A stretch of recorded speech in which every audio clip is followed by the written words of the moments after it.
Bismillahirrahmanirrahim. Em nome de Alá, o Misericordioso, o Misericordiador.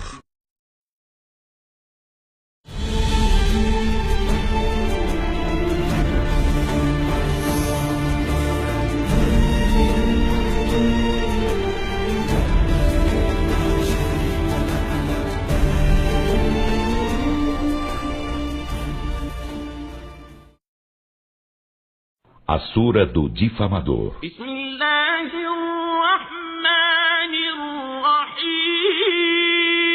Em nome de Alá, o Misericordioso, o Misericordiador.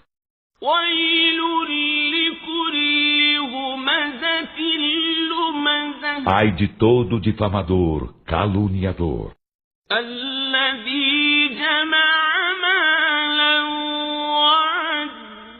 que junta riquezas e com deleite as conta.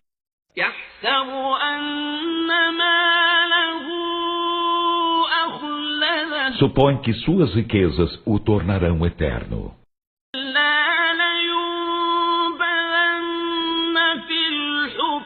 Em absoluto, não o tornarão.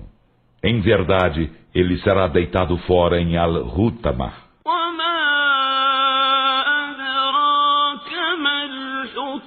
E o que te faz inteirar-te do que é Al-Hutama? É o fogo aceso de Alá,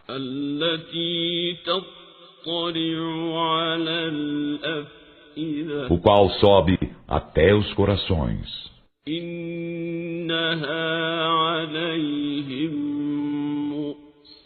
Por certo, será cerrado sobre eles,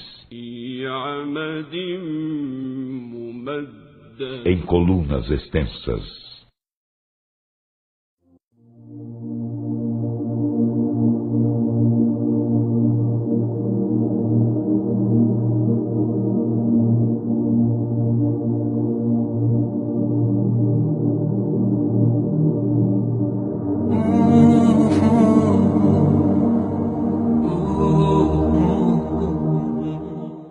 Bismillahirrahmanirrahim. Assalamu alaikum wa rahmatullahi wa barakatuh. Estamos respondendo as perguntas. Respondendo as perguntas sobre o Islã e os muçulmanos. Como se converter ao Islã? Uma pergunta que vem muito para nós é: como alguém se converte ao Islã? Como se faz para alguém se converter ao Islã? Bom, primeiramente a pessoa tem que conhecer o que é o Islã. Uma vez que a pessoa leu o que é o Islã, leu quais são os fundamentos do Islã, quais são os pilares do Islã, quais são as práticas do Islã fundamentais, o que o muçulmano deve acreditar, o que o muçulmano deve praticar, né? Depois disso, que ele leu, está convicto, tem certeza daquilo que ele quer, ele vai a qualquer mesquita ou na frente diante dos muçulmanos e faz uma profissão de fé, que significa, diz testemunho que não há divindade a não ser Deus e que Muhammad é o mensageiro de Deus. A partir daí, ela já é considerada muçulmana.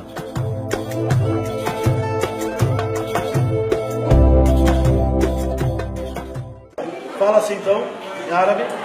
Ashhadu an la ilaha illallah wa ashhadu anna Muhammadan Rasulullah.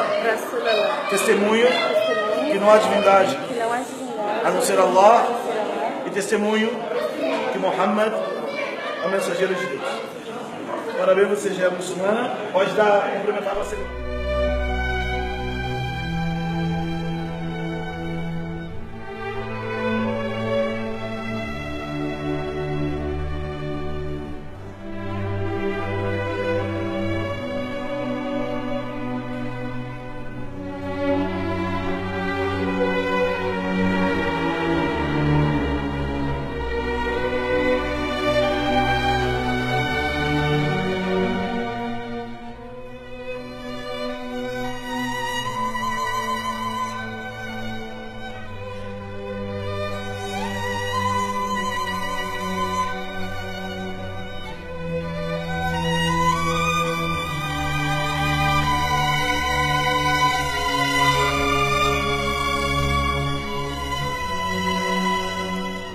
E nós avisamos em outros momentos também que será que é uma condição para a pessoa ser muçulmana que ela deva saber de tudo sobre o Islã? Claro que não.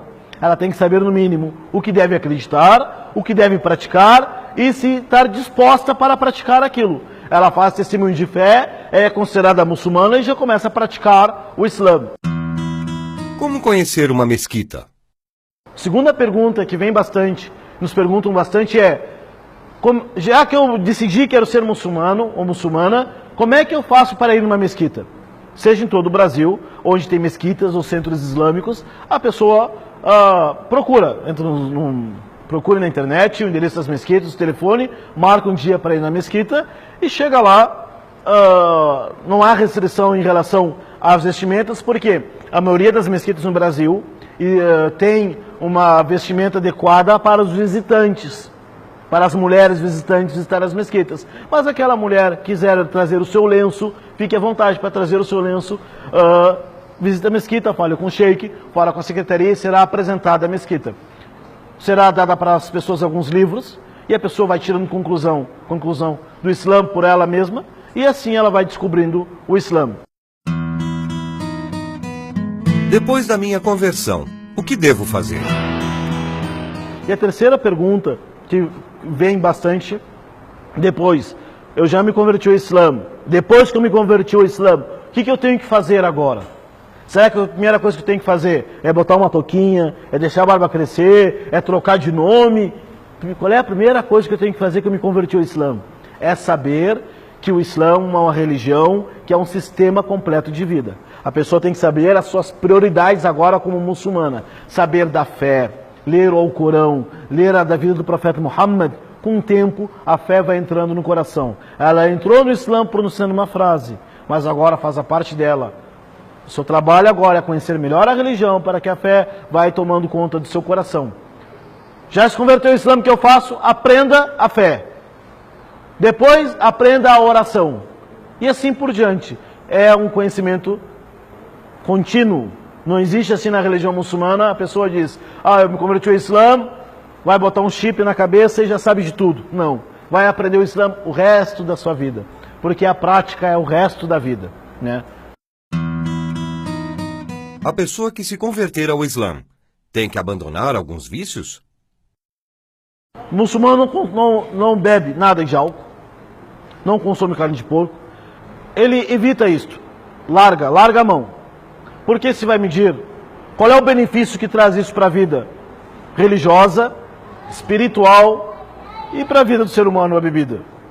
Se converteu ao Islã, já acreditou que Deus é o único, Muhammad é o seu mensageiro, a verdade contida no Alcorão, eu acreditei nisso, eu sei que Deus disse, não beba. Então a pessoa não bebe. Na época do profeta Muhammad, muitas pessoas bebiam muito. Foi revelada a proibição da bebida alcoólica. Veio uma pessoa dizendo, em Medina: ó povo, desceu agora um versículo dizendo que é proibida a bebida alcoólica. Aquelas pessoas pegaram seus jarros de bebida, jogaram todo no chão. Então, quando aquilo que Deus disse que não é para fazer, nós acreditamos em Deus. Que Deus só proíbe algo, sabendo que aquilo é um malefício para nós. Então a bebida, a pessoa ela se afasta. Agora, oração, outras regras religiosas, ela vai fazendo aos poucos. Mas as proibições cortam o mal já ali do começo. Esse é o principal. Pela raiz. Não fica assim protelando, depois eu me converti ao Islã, depois vou parar de beber. Porém, isso é importante entender. Se a pessoa se converteu ao Islã, ela não pode beber mais. Se beber, cometeu pecado.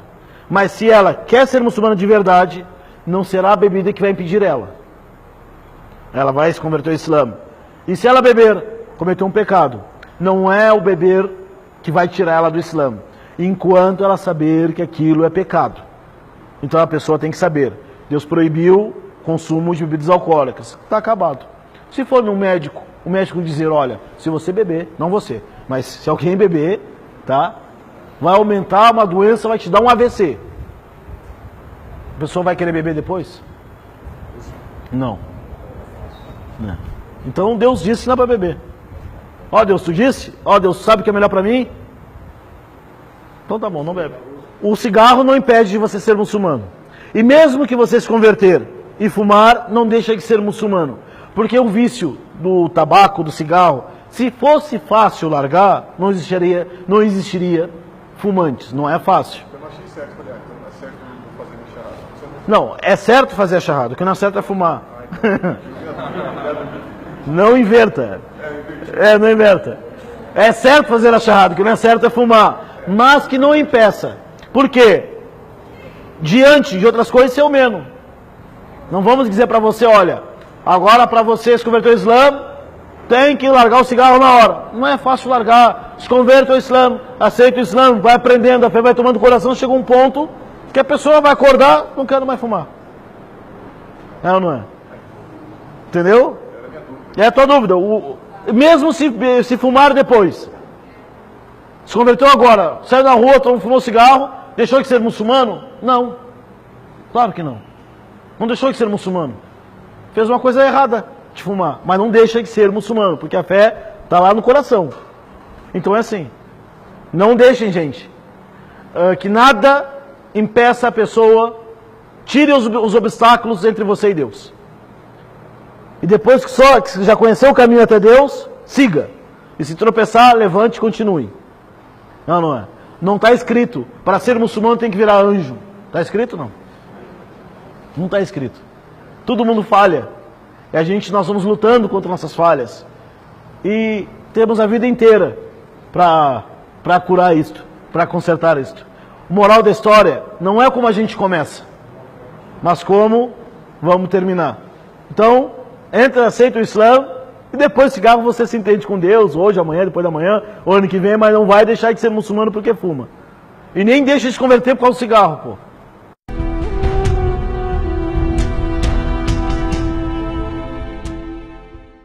Quando a gente se converte ao Islã, é natural que todo muçulmano e muçulmana vai querer se identificar com os muçulmanos. E aquilo que mais identifica com os muçulmanos e as muçulmanas, que é aquilo que as pessoas terão contato, é com a vestimenta. É com a vestimenta. É com a aparência. Não é? Isso é importante, mas não é tudo. Isto é importante, porque o nosso interior está ligado com o exterior. A prova disto, se fala para a pessoa, vamos numa festa de casamento, ou num jantar, vestido a caráter, vestido de terno, né, no social, as pessoas que vão andar dessa forma, parece que elas incorporam, né, os gestos que a vestimenta lhe propõe. Mas diz, nós vamos numa festa, sei lá, festa do ridículo. Vai lá vestido de Chapolin, você vai vestido, sei lá, de Chaves, festa da fantasia, as pessoas vão incorporar nas suas atitudes o momento da vestimenta. A vestimenta islâmica também. Teve um sábio, um sheik do Islã, que falou para mim, o nome dele, Muhammad Hussein Yaqub, do Egito, ele falou para mim da barba, ele disse assim para mim, deixe a barba crescer, a barba vai te educar. Até hoje eu estou procurando entender. Eu falo para a muçulmana, deixe o hijab, use o hijab vai te educar. A muçulmana, o hijab não é o Islã. Claro que não. O hijab pertence ao Islã. O Islã não pertence ao hijab. Da mesma forma, a touca, a barba não é o Islã, mas isso faz parte do Islã. Mas deixe isso fazer parte da sua vida, você vai tomando forma. Isso é comprovado. Tá?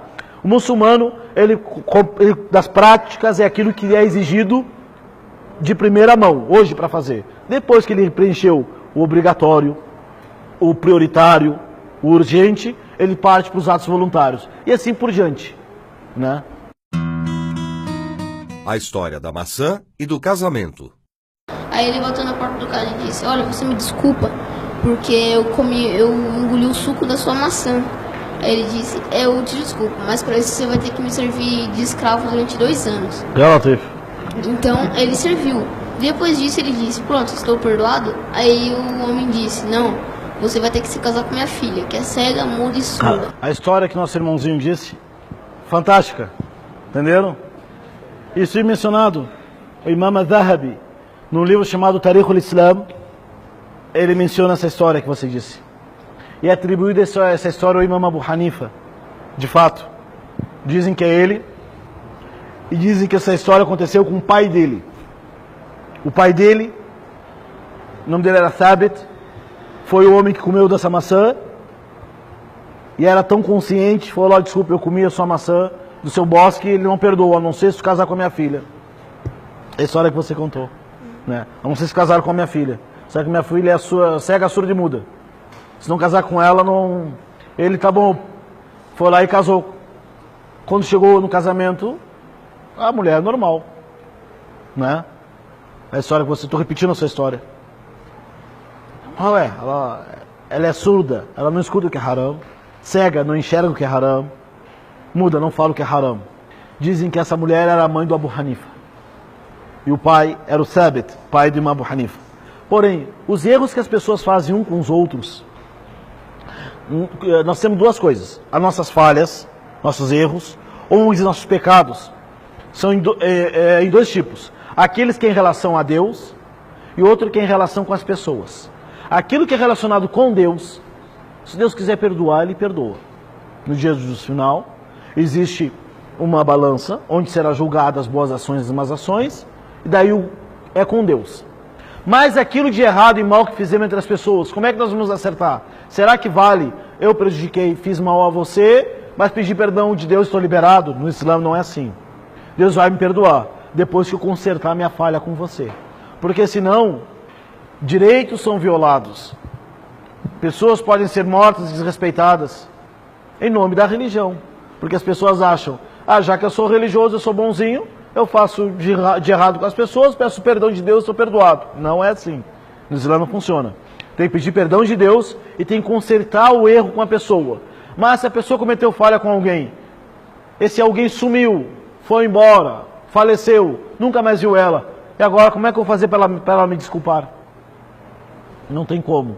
A não ser pede perdão de Deus sinceramente e fala, ó Deus, eu causei dano àquela pessoa, me perdoe por isso. E faça que a pessoa esteja bem, sorte, abençoe aquela pessoa. Tá? Então, aquela falha com as pessoas, nós devemos consertar. Aquilo que não dá para consertar, tem que pedir sinceramente para Deus. Porque no dia do juízo final, as pessoas irão ter que se acertar contas. Até os animais. Inclusive, se a pessoa fazer maldade com um animal, vai prestar contas diante de Deus. Vai ter que prestar conta para Deus por que fez maldade com um animal. Imagina com um ser humano ainda. Imagina então com uma nação inteira. E se o animal não perdoar? Se o animal não perdoar, ou a pessoa injustiçada não perdoar, como é que vai ser no dia do final? Deus vai falar assim para você, tá bom, Sheik, você fez isso de bom, mas fez isso de errado. Fez maldade com aquelas pessoas, só que as pessoas não te desculparam. O que Deus vai fazer comigo? Vai pegar minhas boas ações e vai botar na conta daquelas pessoas que eu prejudiquei, para equilibrar.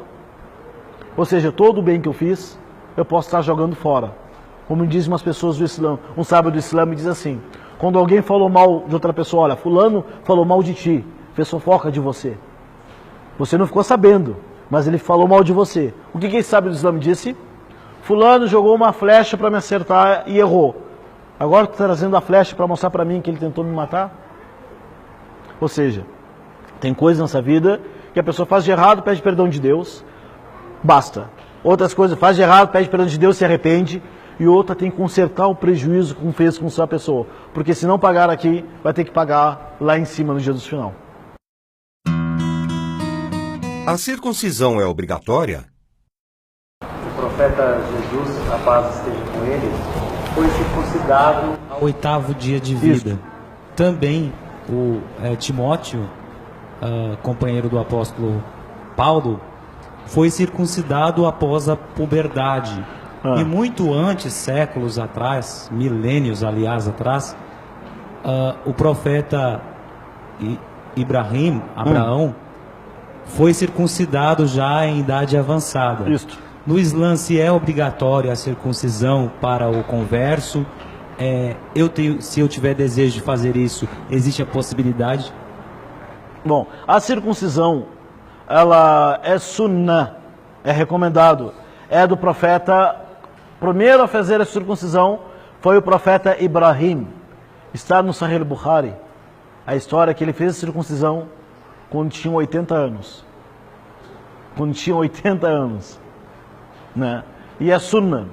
E é um pacto dele, do profeta Abraão, com todos os seus seguidores. Os seus filhos fizeram. Ou seja, é sunna, ou seja, é recomendado fazer a circuncisão. Porém, ela não é obrigatória. E não é uma condição para a pessoa ser muçulmana. Né? E a circuncisão para nós muçulmanos está ligado mais ao ato com a higiene do que um sagrado. Apesar de ser um mandamento religioso, uma recomendação religiosa, a circuncisão masculina, masculina obviamente, é recomendado dentro das condições e possibilidades. Às vezes a pessoa não tem tempo, ou tem medo, ou não tem médico, não sabe, ou tem receio, ou tem vergonha, ou acha que vai causar constrangimento para ela a circuncisão. Tem coisas que impedem ela, isso não é o fundamental da fé, não é um pilar da fé. Por quê? Se a pessoa não tem condição de fazer a peregrinação a Meca, não tem condições financeiras, é obrigado a fazer mesmo assim? É obrigado a pedir empréstimo para fazer a peregrinação? Não. Se a pessoa tem problema físico, tem uma doença, alguma deficiência, sei lá, tem problema no rim, diabetes, pressão alta, no fígado, não pode ficar sem se alimentar e beber. Ela é obrigada a jejuar mesmo assim? Não. Isso é pilar do Islã. E a circuncisão, que não é pilar do Islã? Menos ainda.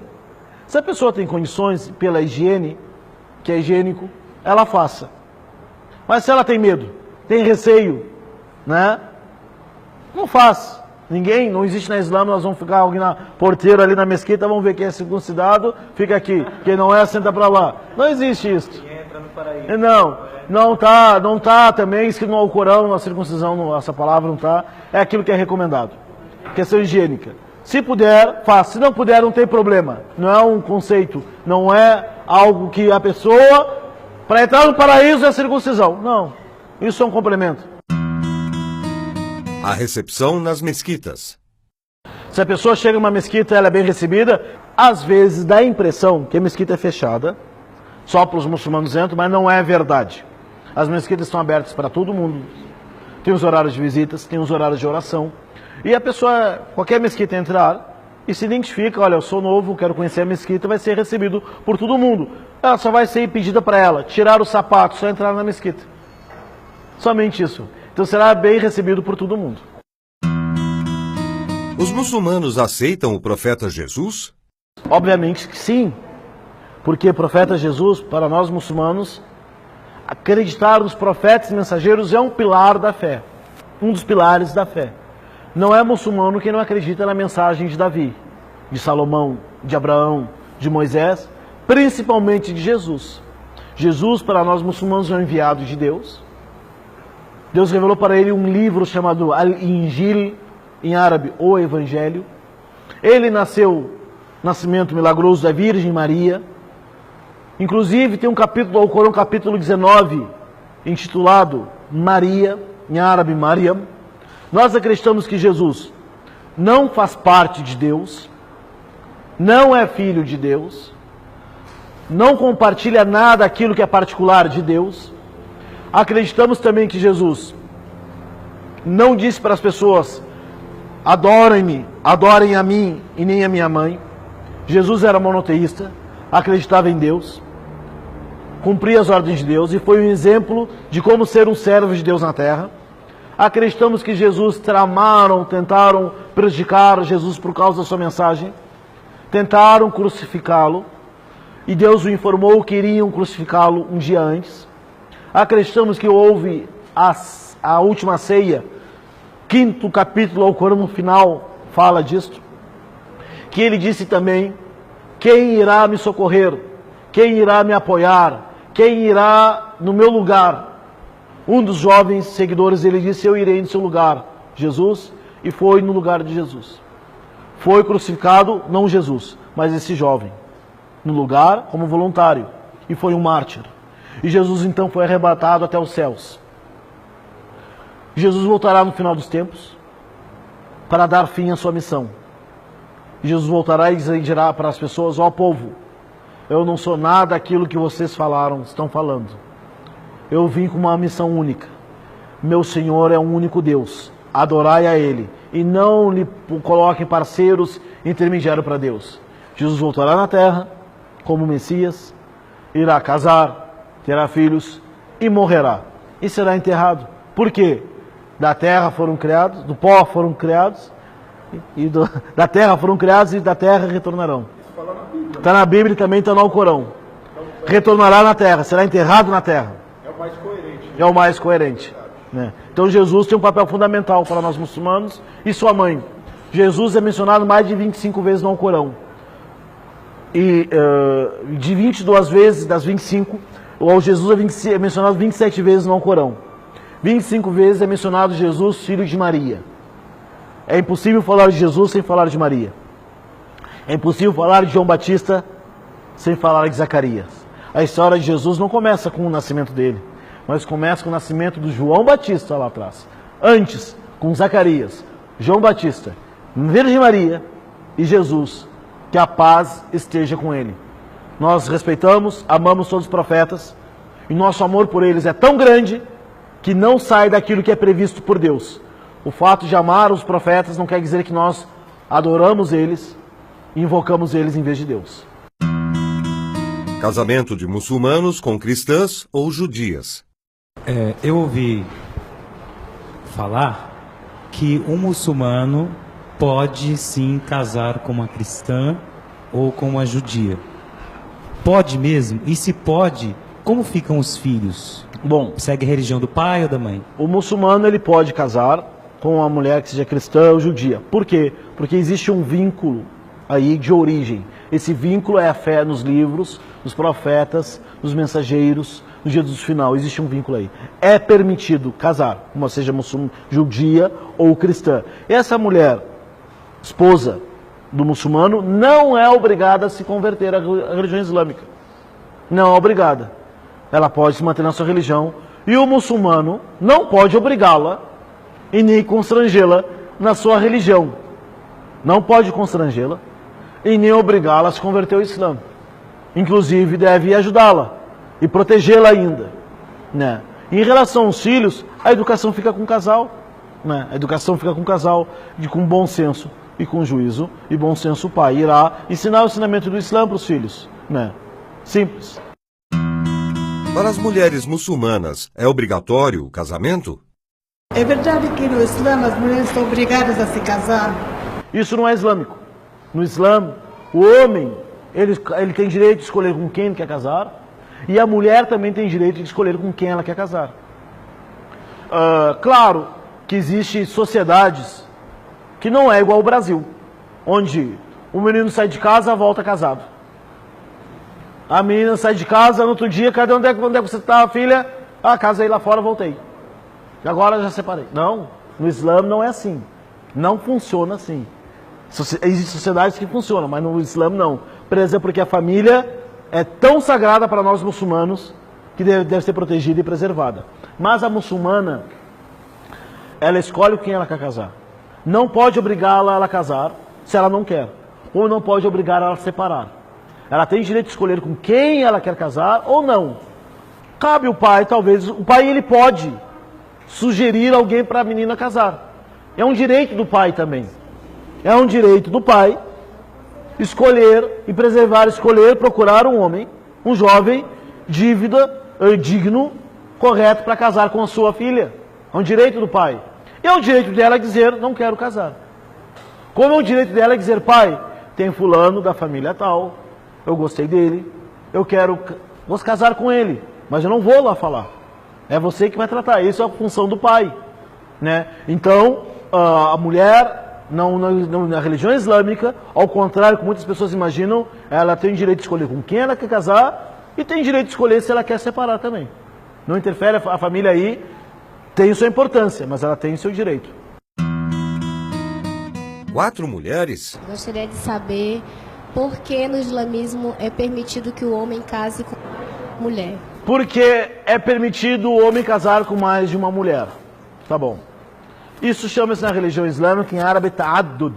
ou poligamia. A poligamia masculina é permitida na religião islâmica e também não foi vedada, não foi proibida nas religiões abraâmicas, não foi proibida na Torá.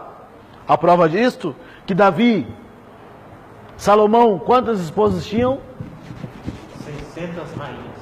E as concubinas, mais ainda. E virgem sem número. Sem número. Ou seja, no Antigo Testamento não proíbe a poligamia. Ela sempre existiu. No Evangelho, Jesus vem dizendo que eu não vim para, me corrija, eu não vim para acabar a lei, eu vim para fazê-la prevalecer. Não pensem que eu vim para abrogar a lei, eu vim para dar o seu sentido completo. Jesus não veio para abrogar a lei de Moisés, mas veio para fazer ela valer, a lei. A poligamia sempre existiu em todas as sociedades. A não existência da poligamia legalizada é moderna. É permitido o homem casar com mais de uma mulher, ter mais de uma esposa. É permitido o homem casar, ter mais de uma esposa, e no máximo são 4 esposas, pode casar até com 4 esposas. No Brasil, é permitido o homem ter quantas mulheres? Não, eu não disse esposa no papel. Mulheres. Até não for pego é permitido. Né? No Brasil, é permitido o homem ter quantas mulheres quiserem. E é permitido a mulher ter quantos homens quiserem. Não existe lei que proíba isto. Não existe lei que proíba isto. Agora, esposa, legal, no papel bonitinho, existem regras para isto. O muçulmano, para casar com uma esposa, com a segunda esposa, quiser ter uma segunda esposa, primeiro, ele tem que ter condições financeiras.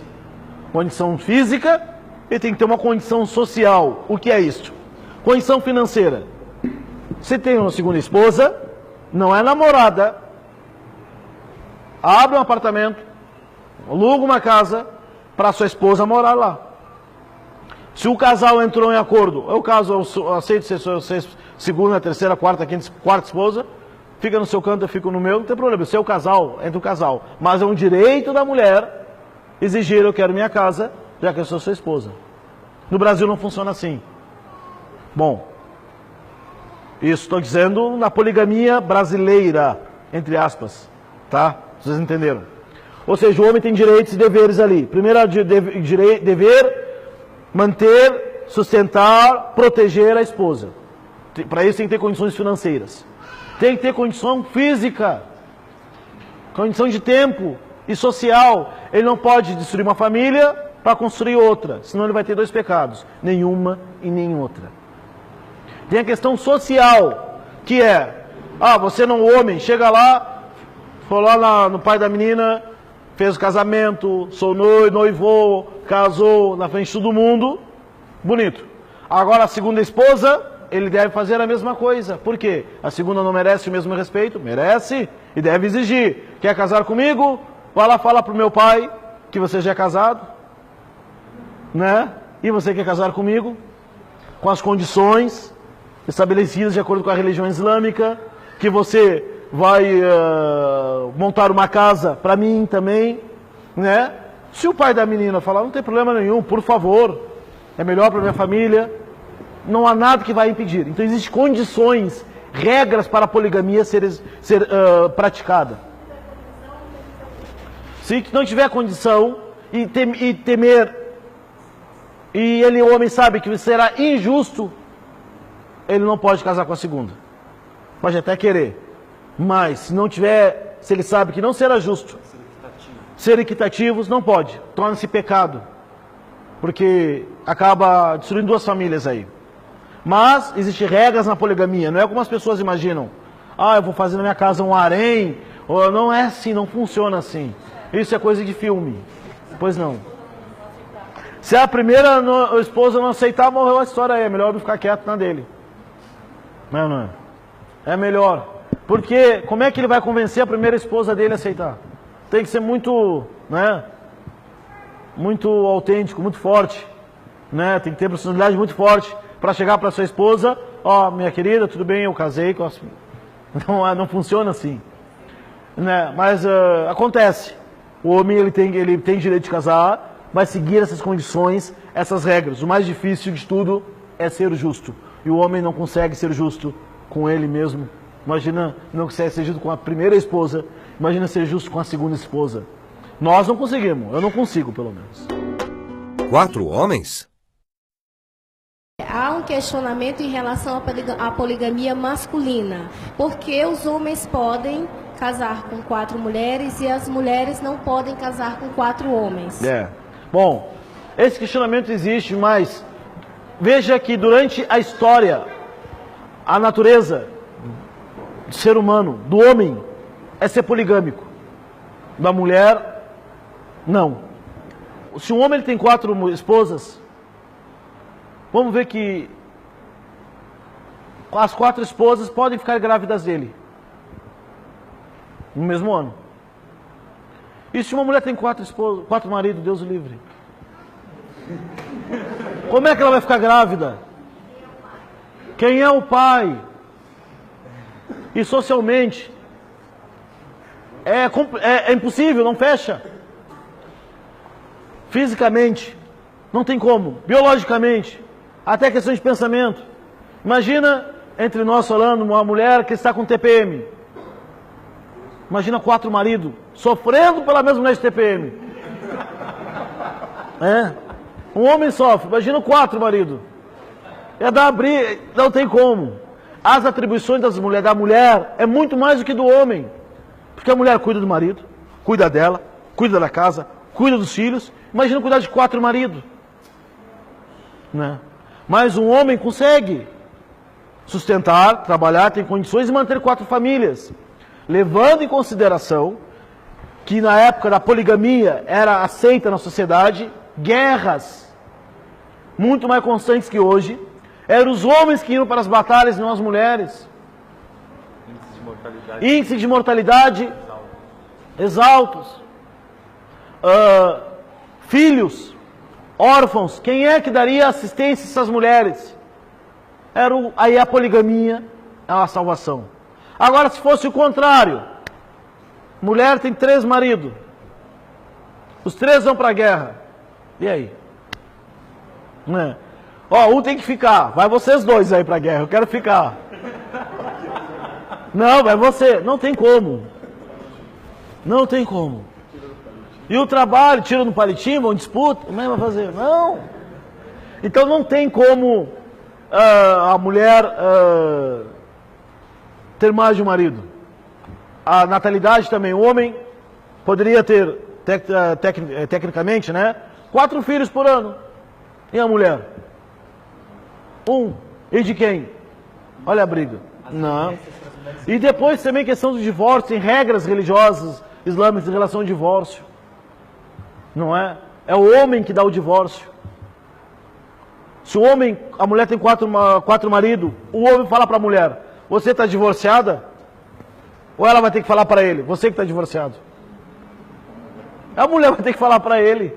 É o contrário. Então tem várias coisas que impedem a mulher ter mais de um marido. Não é? E são todas lógicas. Não estou falando da questão religiosa. Questão religiosa é que Deus disse que o homem pode se preencher esses requisitos, que são vários. E depende de sociedade para sociedade. Os direitos da mulher. A mulher, ela tem direitos, sem dúvida. Esses direitos foram estabelecidos por Deus no Alcorão. A mulher no Islã, ela tem direito a estudar, a trabalhar. A mulher tem o direito a estudar, trabalhar, escolher o seu marido. Escolher se quer divorciar também. Ela tem os direitos. Esses direitos não são constituídos na lei. Não são direitos porque está na lei. É porque Deus disse também que é permitido. Que é um direito. Por exemplo, na religião islâmica, a mulher não é obrigada a trabalhar para sustentar a família. Apesar que nossa sociedade exige que a mulher trabalhe. Que a mãe trabalhe. Mas no Islã, se formos seguir o Islã à risca, como é, o que a mulher trabalha, o salário da mulher é só dela, não é do homem. A mulher ela pode fazer a bondade de compartilhar, mas direito é dela. A mulher tem direito. Deus disse, isso não pode ser ultrapassado, esses direitos. Não pode ser desrespeitados. Porque ele não está comprando briga com a lei brasileira, está comprando briga com Deus. Mas por que acontece essa confusão? Porque a mídia tende, os setores da mídia tendem a generalizar o que acontece em algumas sociedades muçulmanas. E ela é submissa, não é submissa ao marido, é submissa a Deus. O homem também não é submisso à mulher, e nem às leis, é submisso a Deus, à vontade de Deus. O homem, quando segue o islamismo da forma correta, a pessoa mais feliz é a sua esposa. E a esposa, quando segue o Islã corretamente, a pessoa mais feliz é o marido. Véu e vestimenta. Em todas as sociedades, a mulher sempre andou mais coberta que o homem. Sempre. Né? Nos últimos anos, com liberdade sexual, com televisão, foram despindo, tirando parte da vestimenta. Não é? Para nós muçulmanos, o valor da mulher não está no corpo. Ao contrário que alguns meios de comunicação tentam passar, que o valor da mulher está no corpo. Tanto é, quando alguém vai procurar emprego, um dos requisitos que mais aparece ali é boa. Não fala boa experiência, não fala o currículo, fala, mas mais importante, para algumas profissões, boa aparência. Para nós muçulmanos, como que os muçulmanos olham as mulheres? Como é que nós olhamos qualquer mulher, seja muçulmana ou não, conhecida ou desconhecida? Aquela mulher, atrás dela tem um pai. Ela é filha de alguém. Ela é irmã de alguém. Ela é mãe de alguém. Ela é esposa de alguém. Ela é uma família. Ela faz parte de uma família. Ela representa uma família. Essa mulher é sagrada. Ela é a honra, é o sangue, é a vida de alguém. Ela é a mãe de alguém. Será a mãe de alguém. É esposa, é irmã, é filha, é mãe. É o núcleo da família. Por isso que a mulher é preservada, por isso que o valor da mulher não está na vestimenta. Não está no corpo que ela demonstra. Mas não precisa a mulher trabalhar, expor o seu corpo. O que tem a ver? A mulher está vendendo calça, vendendo camiseta, tem que mostrar seu corpo. Ela é um manequim ou não tem manequim, ela é esposa? É ou não é? Não, no Islã não. Por isso a mulher anda recatada. Ela anda preservada. Não. Ela anda reservada com lenço. Inclusive, Virgem Maria, todas as imagens que tem da Virgem Maria, ela está vestida com lenço. Não é? O cristianismo se adequou às pessoas, não as pessoas se adequaram. No Islã, as coisas estão de acordo com os ensinamentos islâmicos. Não a crença islâmica está de acordo com a moda das pessoas. A moda para os muçulmanos e as muçulmanas é a modéstia. É a modéstia e é por isso que a mulher anda vestida de lenço. O contato físico. Na mesma forma que o homem, na mesma forma que a mulher, o corpo da mulher, exceto seu rosto e suas mãos, só quem olha, observa, assim, só quem pode olhar para o corpo, braço, cabelo, pescoço da mulher, esse é o seu círculo familiar. Da mesma forma que ela anda coberta, o homem não toca, não encosta em nem outra mulher, a não ser as mulheres do seu círculo familiar. Ou seja, não existe contato físico entre homem e mulher. E nem necessita também. Se acontecer, não é um sacrilégio, não é um pecado tremendo, não é o fim do mundo. Não. Somente fez aquilo que não deveria ser feito. Então o homem não tem contato físico com mulher, a não ser que são as mulheres do círculo familiar, e a mulher não tem contato físico com homem nenhum, a não ser que seja do seu círculo familiar. E se isso acontecer, eventualmente, pode acontecer por causa de trabalho, pode acontecer, não deveria, mas pode, não é cometi um sacrilégio grande, não.